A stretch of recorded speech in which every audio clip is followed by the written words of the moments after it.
Berita terbaik untuk warga Shah Alam dan sekitar dengannya. Sekarang ni kami berada di Selangor Halal Vibe Festival 25. Kau nak tahu apa yang menarik dekat sini? Jom saya tunjuk.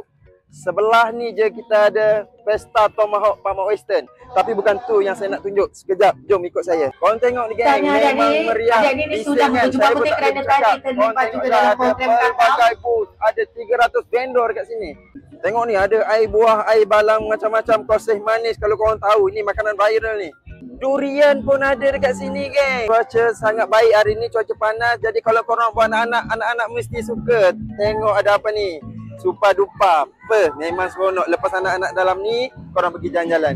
Yang penting geng, korang cari pintu gerbang ni. Kalau korang dengan bising, memang bising. Ada karaoke, ada stage. Sebab kita ada dekat dalam ni. Korang mesti masuk pintu ni. Korang masuk pintu gerbang ni, korang ambil ke kiri. Nanti korang akan terus je korang jumpa kedai kita. Okey geng, kita berada dekat sini, dekat hujung sekali. Korang boleh datang ke sini kalau korang nak rasa masakan istimewa sambal tahun. Dan hari kita bawakan sambal tahun kulit lembu dan sambal tahun kerang. Jadi kalau korang nak dapatkan sambal tahun, nak dapatkan kulit lembu, keropok, jangit, jangan lupa singgah ke booth kita. Alright, see you here.